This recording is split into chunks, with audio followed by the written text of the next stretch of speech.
सब बाधाएं नष्ट हो जाएंगी।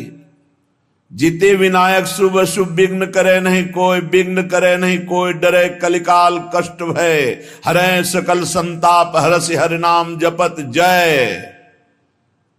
प्रतिपल तू नाम जप, कोई भी बड़े से बड़ा विघ्नकारी अनिष्ट तेरा मंगल नहीं कर सकता। जिसकी जिह्वा पर नाम है तो जिते विनायक शुभ अशुभ विघ्न करे नहीं कोई, क्योंकि बहुत बड़ा रक्षक नाम जिह्वा पे विराजमान है, बहुत बड़ा पहरेदार नाम है, अंगरक्षक है। नाम पाहरू दिवस निश, रात दिन जो नाम जप करते हैं उनको किसी अन्य के भरोसे, अन्य के आश्रय, अन्य की आशा पूर्ति की चाह छोड़ देनी चाहिए। तभी वो अनन्य निष्ठा वाला ये अनुभव कर पाएगा कि हर समय प्रभु हमारी रक्षा करते हैं। जो नाम जप करते हैं हर समय प्रभु रक्षा करते हैं। उपासक सोता है और प्रभु जागकर उसकी रक्षा करते हैं। गोस्वामी तुलसीदास जी की रामचरितमानस की कृति को गंगा जी में प्रवाहित करने के लिए दो ईर्ष्यालु गए तो देखा कि दरवाजे पर श्याम गौर जोरी राम लक्ष्मण जी धनुष बिल्कुल प्रत्यंचा खींचे हुए खड़े, भयभीत होकर दूसरे दरवाजे वहां भी देखा। भक्त चैन से सोता है और भगवान जागकर उसकी रक्षा करते हैं। विश्वास करे, बस आश्रय भरोसा दृढ़ करके छिन छिन नाम जप करे। नाम जप अगर जीवन में नहीं है तो जीवन व्यर्थ का जीवन है। छल कपट करके रुपया कमा लो, तुम्हारे किसी काम रुपया नहीं आएगा। खाओगे तो रोटी दाल ही, रुपया तो खाओगे नहीं। और भगवान चराचर को भोजन दे रहे हैं, कोई ऐसा नहीं कि भूखा हो। जो दो रोटी में तृप्त हो जाता है उससे दो रोटी देते हैं, जिसे 2 कुंतल चाहिए उसे 2 कुंतल का आहार देते हैं। भगवान सबको आहार देते हैं। अगर तुम मनुष्य शरीर धारण करके केवल आहार और भोग और रुपया पैसा मान प्रतिष्ठा में जीवन नष्ट कर दिया तो क्या दुर्लभता रही इस मनुष्य जीवन की। 84 लाख योनियां, ये निद्रा भय आहार मैथुन सबके है। फिर कहा गया बड़े भाग मानुष तन पावा, शुर दुर्लभ सदग्रंथन गावा, साधन धाम मोक्ष कर द्वारा, पाए न जे परलोक सम्हारा। बड़ा दुर्लभ, देव दुर्लभ मनुष्य शरीर है। सबका जितने मानव देह धारण किए बड़ा देव दुर्लभ, क्योंकि इससे आप जितनी ऊंचाई पर चढ़ना चाहें चढ़ सकते हैं, जितना नीचे गिरना चाहें गिर सकते हैं। लेकिन अन्य योनियों में कर्म के परिणाम रूप उच्च नीच गतियां होती हैं। वो नवीन कर्म नहीं कर सकते, आप नवीन कर्म कर सकते हैं। आप साधना करके मोक्ष प्राप्त कर सकते हैं, भगवान में तन्मय होकर भगवत स्वरूप हो सकते हैं, योग की दिव्य सिद्धियां प्राप्त कर सकते हैं। स्वर्ग ब्रह्म लोक जहां जाना चाहो, कैलाश साकेत वैकुंठ सब प्राप्त कर सकते हैं आप मानव देह में। पर भूल गए, हम वही भोगने में लग गए जो अन्य योनियों में स्वाभाविक मिलता है। अमर्यादित मैथुन पशु पक्षियों में, उसके लिए जीवन नष्ट कर देना। भोजन उसके लिए, बस इतना ही तुम्हारा लक्ष्य है, रसेंद्री और जनेंद्री का भोग मिल जाए। रुपया तो केवल भोग मिलता है इसलिए है, उसका कोई महत्व नहीं। वो महत्व है कि उसको हम भोग प्राप्त करने के लिए प्रयोग करते हैं, बस इसलिए रुपये में महत्व है। खास बात है रसेंद्री और जनेंद्री, इन 2 के भोग। श्रीपाद कह रहे हैं, अत्यंता शुचि बीभत्स देहादौ नैव करहिचित, देहि दृष्टि प्रमादात् दप्यत्यनर्थ परंपराम। ये बड़ा गंदा शरीर है, बड़ा गंदा शरीर है। क्या इसमें देव दुर्लभ कहा गया है, पर देवताओं में ऐसा नहीं होता। और निकल जाए तो सौरभ से वातावरण युक्त हो जाएगा और आपके शरीर के हर जगह से दुर्गंध आती है, क्योंकि मल मूत्र बनाता है। विनमूत्र श्लेष्म पूषादिक भरितमिदम, इसमें क्या भरा हुआ है? मलमूत्र श्लेष्मा, गंदी चीजें। ऊपर से चमड़ी चिपकी हुई है, उससे आकर्षण होता है। अत्यंता अशुचि, बड़ा अपवित्र है। चाहे जहां स्नान कर लो, चाहे जिस तीर्थ में, एक रेशम के थैले में विष्ठा और मूत्र भर लो थैली में, और ऊपर से उसे कहीं भी डुबाओ, तो ये रहस्य जानने वाला कि इस थैले में क्या भरा है, वो कभी उसे छूना नहीं चाहेगा। चाहे जिस पवित्र स्थान में उसको गोते लगा के लाओ, यही लगेगा यह पवित्र है। इसलिए श्रीपाद करें अत्यंता अशुचि, बीभत्स, घृणास्पद और अपवित्र। क्यों? यही मलाशय मूत्राश्रय है, ऊपर से चमड़ी केवल है। हम नहा लिए तो बोले हम पवित्र हो गए, वो है अंदर। पवित्र तो हो गए जब भगवान का चिंतन होगा। अगर भगवान का चिंतन नहीं तो आप कहीं भी पवित्र नहीं हो सकते। बाह्य और भीतर पवित्रता भगवान की स्मृति से है। अपवित्र पवित्रो वा सर्वावस्थांगतोपि वह यह स्मरेत पुंडरीकाक्षम सवायाभ्यंतर शुचि। वो बाह्य और अभ्यंतर से परम पवित्र हो जाता है जो भगवान का स्मरण करता है। खास स्नान पवित्रता है भगवान का स्मरण। अगर बाहर से नहा लिया, भगवान से संबंध नहीं, भगवत भजन नहीं, तो क्या है? चमड़ी भर धो ली, अंदर तो मलई मूत्र भरा है। अत्यंता अशुचि, बीभत्स, घृणास्पद, देहादौ नैव करचित। इस देह से अपना संबंध मत रखो। यहां संबंध की क्या बात, मैं ही हूं ऐसा माने हुए हैं।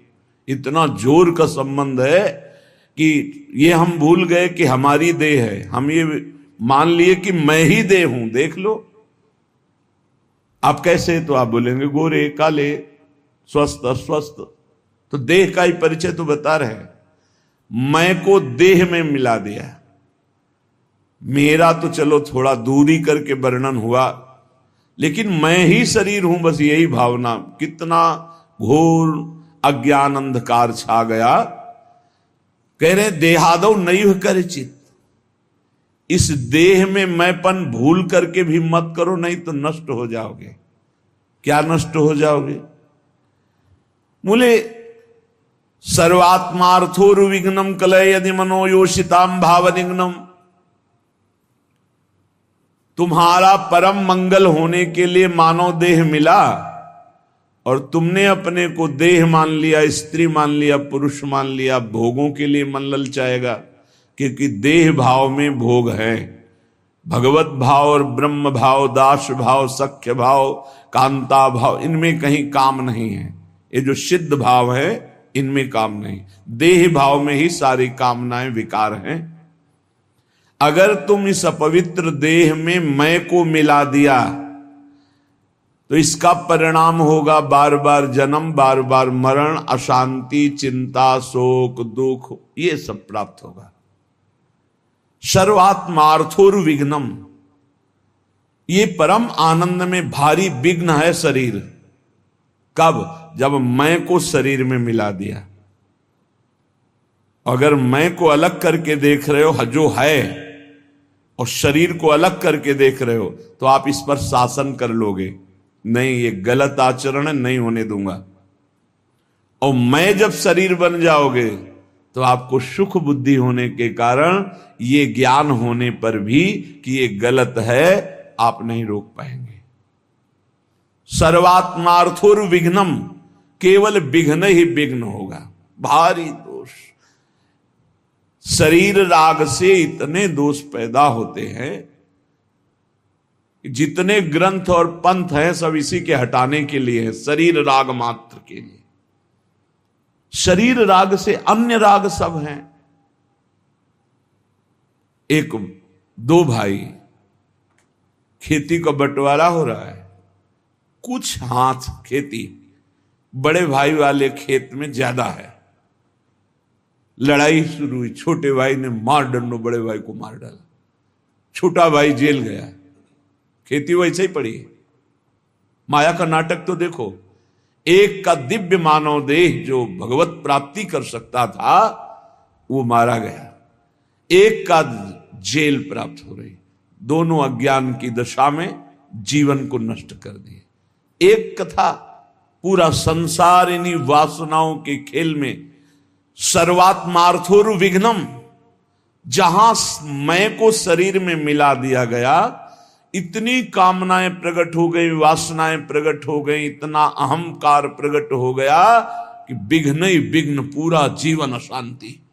अध्यात्म के बिना स्वप्न में भी कोई शांति प्राप्त नहीं कर सकता।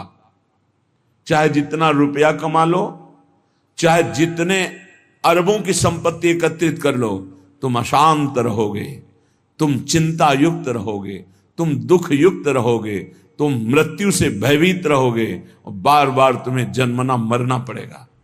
अध्यात्म के बिना कुछ भी प्राप्त हो जाए। ऐसे ऐसे राजा हुए जिन्होंने विश्व के माने हुए वैद्यों को पास रखा, विश्व की औषधियां रखी, बड़ी बड़ी व्यवस्थाएं रखी कि एक जरा सी छींक हो कि हजारों प्रकार की औषधि, वो भी मर गए। मृत्यु ने उनको भी मिटिया मेट कर दिया। क्या व्यवस्था करोगे? ऐसे ऐसे भोग विलासी चक्रवर्ती सम्राट, ऐसा ऐसा कहां सब खत्म। भूल मत करो, मैं को शरीर में मत मिलाओ। ये जो मिल गया है इसी को हटाना है। जड़ चेतन ग्रंथि पड़ गई, यद्यपि मृषा छूटति कठिनाई। निघ्न दुष्टेन्द्रियाणि प्रसभ मुदय भांज युद्यतामर्षदंडई।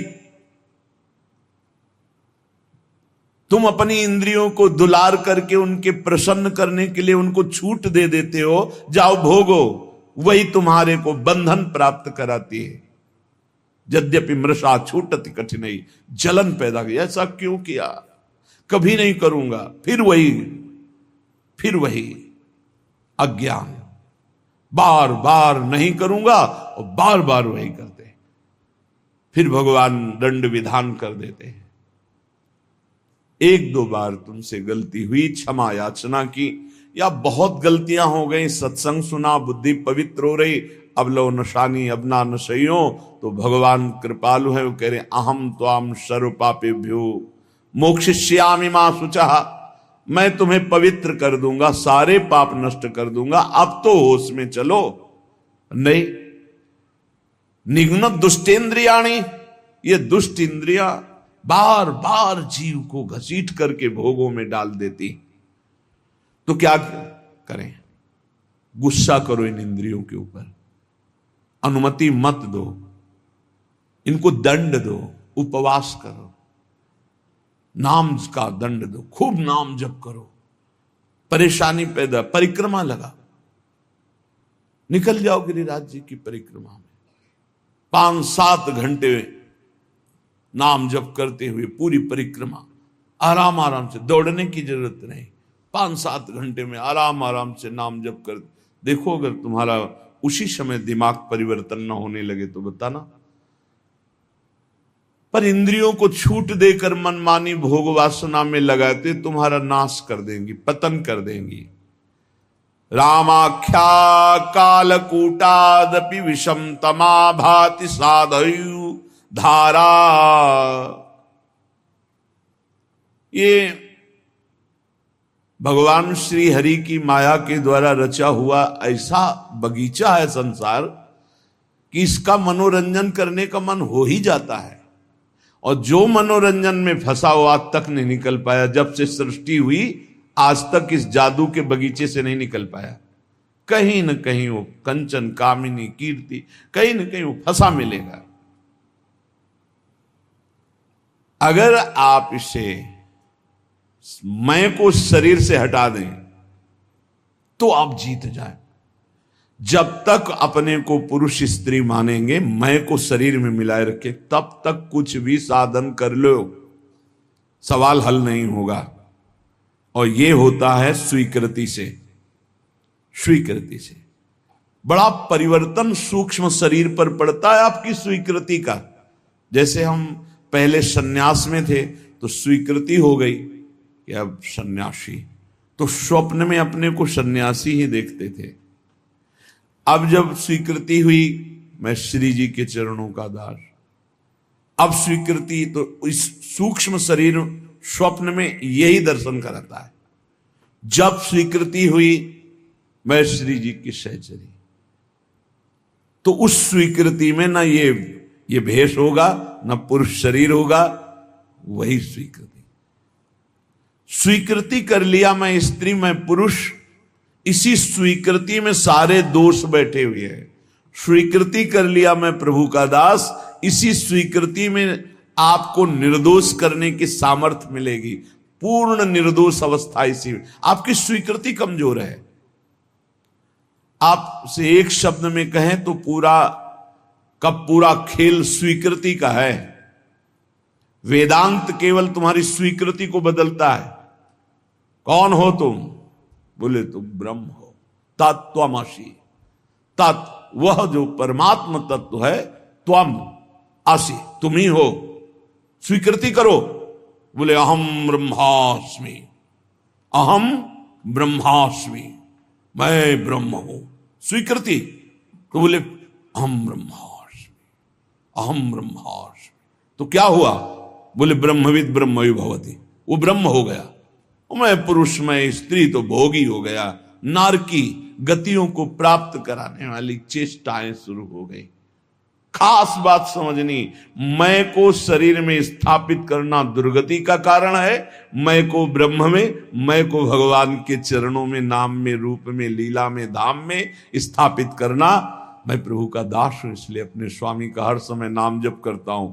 मैं प्रभु का दास हूं, इसलिए हर चेष्टाएं अपने प्रभु की प्रसन्नता के लेकर बदल गया, जीवन बदल गया। जब हम प्रभु के चरणारविंद की शुद्ध शरणागति स्वीकार कर लेते हैं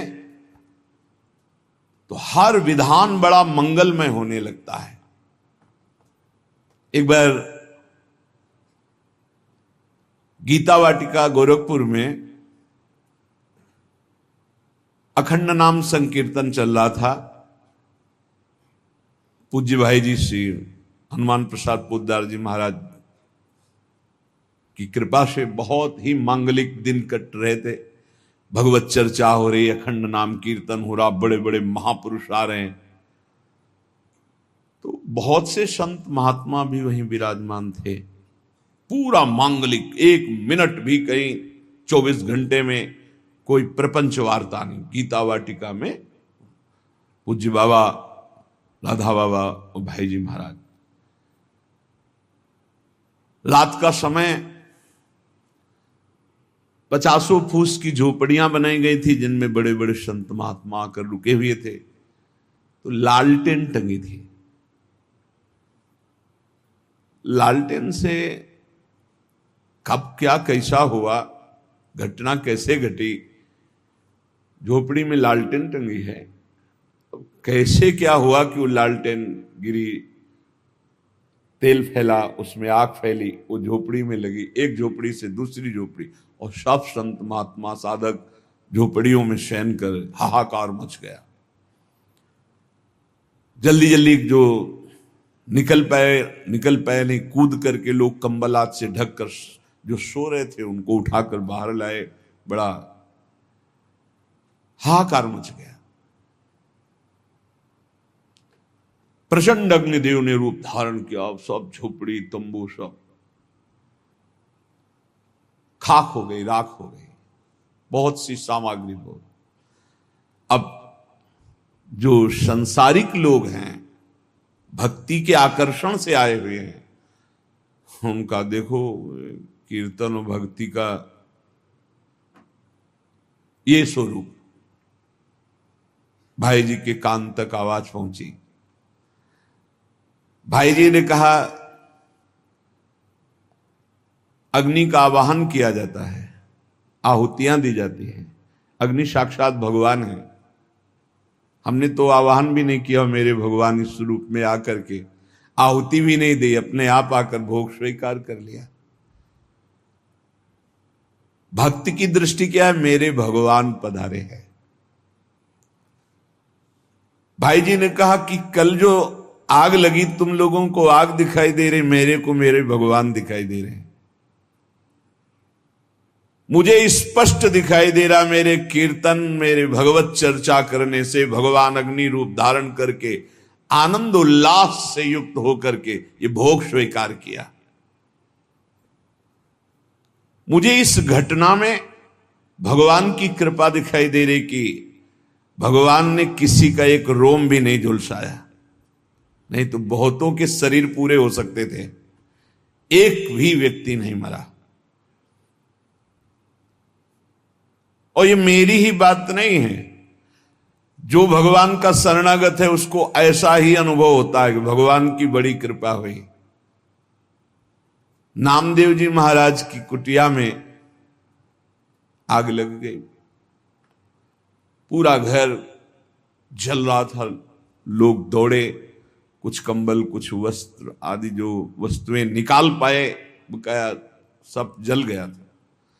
नामदेव जी कीर्तन में मगन थे, कहीं एकांत में जब आए तो लोगों ने कहा बड़ी मुश्किल से ये वस्तुएं बचा पाए, और तो सब जल।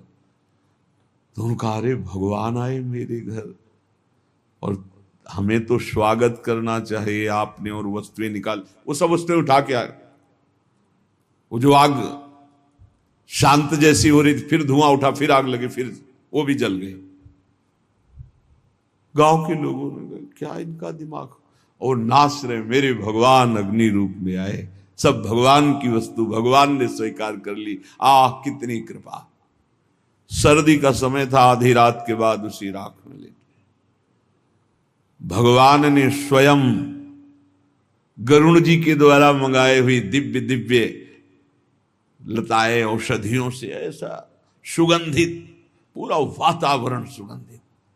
लोग सुबह आए, देखे नामदेव जी की सुंदर कुटिया बनी हुई और सौरभ से वो भगवान स्वयं। और भगवान ने अपना ऊपरी वस्त्र से नामदेव जी को उड़ा दिया था। उससे जान गए थे कि ये सब भगवान का किया हुआ है। दोनों में राजी हैं, आग रूप में आए, भस्म कर दिया, जय हो। आप आकर के ऐसा निर्माण, जय हो आपकी, जोई जोई प्यारो करे सोई। लोगों ने कहा महाराज रातों रात इतना सुंदर तरण का महल बन गया एकदम, और इतनी सुगंधित, इतना आकर्षण, हम भी बनवाना चाहते हैं। बोले हाँ, हमारा कारीगर बड़ा महंगा है। कितना रुपया लेगा? बोले जितना है सब जला दो, उसके बाद वो आएगा। अपने घर फूंक तमाशा देखे तब हमारा कारीगर आता है, एक भी नहीं बचना चाहिए। आसक्ति और राग का विषय। भाई जी महाराज बोले जो उपासक सर्वतोभावेन भगवान को समर्पित है, चाहे वो भक्त हो या ज्ञानी हो, वो हर घटना में निश्चल और भगवत कृपा को देखता रहता है, और वास्तविक भगवत कृपा होती है। याज्ञवल्क्य जी जनकपुरी जब आते तो वेदांत चर्चा बहुत सुंदर होती। तो जब याज्ञवल्क्य जी आते तो बड़े बड़े ऋषि मुनि साधक सिद्ध सब उपस्थित होते कि जरूर कोई न कोई गूढ़ चर्चा होगी। पर जब तक जनक जी नहीं आते थे तब तक वो चर्चा नहीं शुरू करते थे। पूरी सभा भरिए इंतजार करते, जब जनक जी आते तब चर्चा। तो कई ऐसे महापुरुष जिनको लगा कि ठीक है जनक जी विदेह राज हैं, पर ऐसा नहीं कि और किसी की ज्ञान में स्थिति नहीं। जब तक जनक जी नहीं आते तब तक तो कहा कि अन्य श्रोता भी तो हैं याज्ञवल्क्य जी से, पर आप जब जनक जी आते हैं तभी शुरू करते हैं आप चर्चा। क्या हम ऐसा समझ सकते हैं कि आपकी ममता जनक जी पर है? क्योंकि समता में तो जब सब बैठे तो शुरू कर देना चाहिए। जब जनक जी आएंगे तभी तो हम क्या है समझ सकते हैं, क्योंकि ज्ञान से भरपूर बड़े बड़े ब्रह्म ऋषि बैठे रहते हैं। ऐसा नहीं कि जो जनक जी को ज्ञान और किसी को है ही नहीं। तो इसका मतलब लगता है याज्ञवल्क्य जी के अंदर कहीं ना कहीं ममता है, कहीं ना कहीं मोह है जनक जी के प्रति। परम योगी याज्ञवल्क्य जी थे। उन्होंने एक दिन सत्संग चल रहा था, पूरी जनकपुरी में आग लगा दी योग बल से। सूचना आई जनक जी, महाराज की जय हो, पूरे मिथिला नगरी आसपास से अग्नि से घिर चुकी है, जल्दी जल्दी भागो। जो जनकपुर वासी थे वो तो भागे, आसपास बिल्कुल नजदीक अग्नि आ चुकी थी, वो योग बल से लगी हुई थी। जो ऋषि मुनि थे अपने अपने आप, कोई व्याघ्र चर्म, कोई हिरण का चर्म बिछाए हुए, जो मृग चर्म, कोई कुशा, कोई कंबल, सब अपने अपने समेटे याज्ञवल्क्य जी यथावत चर्चा कर रहे हैं। कोई भागा इधर, कोई उधर भागा, कोई भी वहां नहीं था, केवल जनक जी बैठे थे। बार बार मंत्री आदि, महाराज राजमहल में भी आग लग चुकी है, लगभग लगभग पूरा राजमहल जल चुका है, आप महाराज सुरक्षित होइए, आप हटिए यहां से। शांत मुद्रा में बैठे याज्ञवल्क्य जी का प्रवचन चल रहा, केवल जनक जी सुन रहे। सर्वथा निश्चिंत भाव से वो कथा करते जा रहे और वो सुनते जा रहे, स्थिर बैठे रहे जनक जी।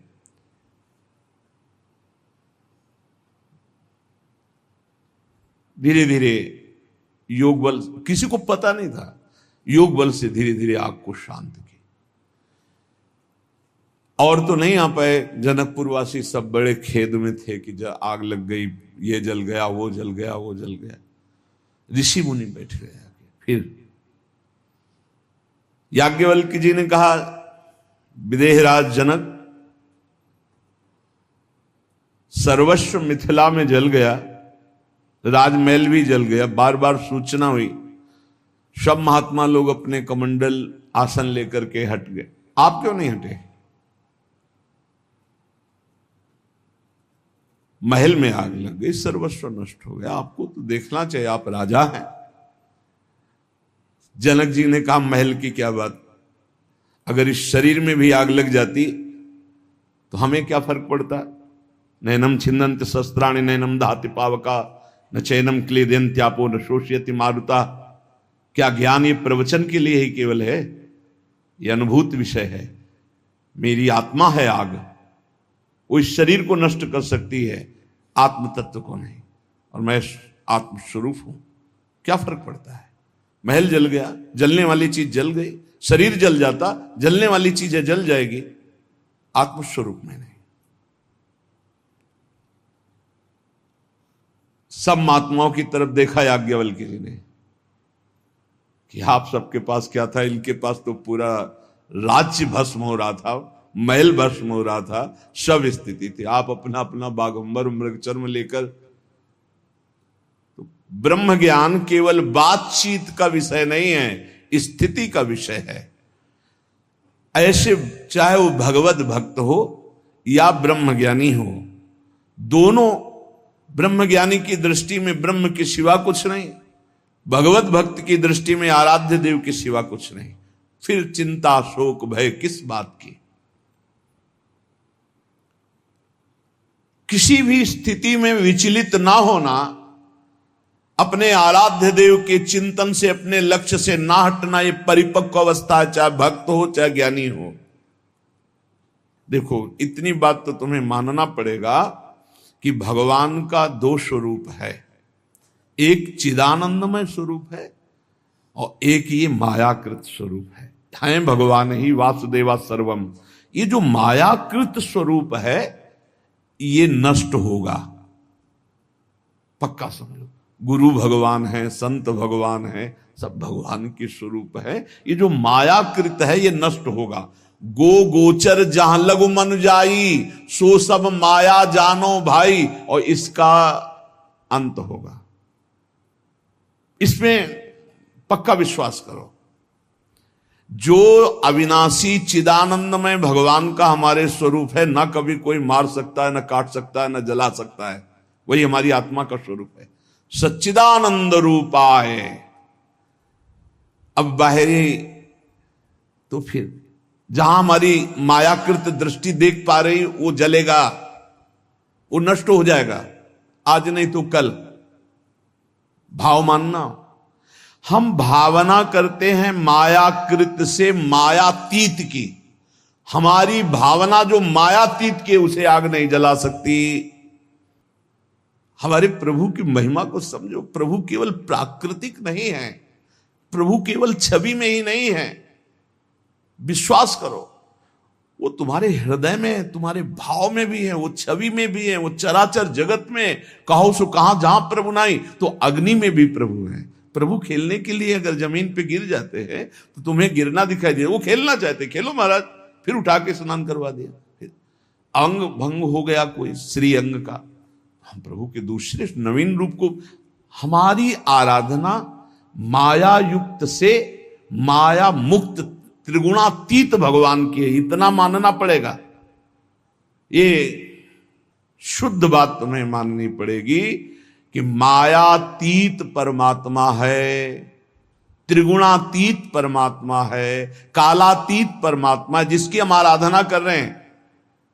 वो मूर्ति भी है, वो अमूर्त भी है, वो साकार भी है, वो निराकार है, वो सबसे परे है, वो सब में भरे है। जब तक संपूर्ण तत्व का ज्ञान नहीं होता तो उपासक दुख सुख को प्राप्त होता रहता है।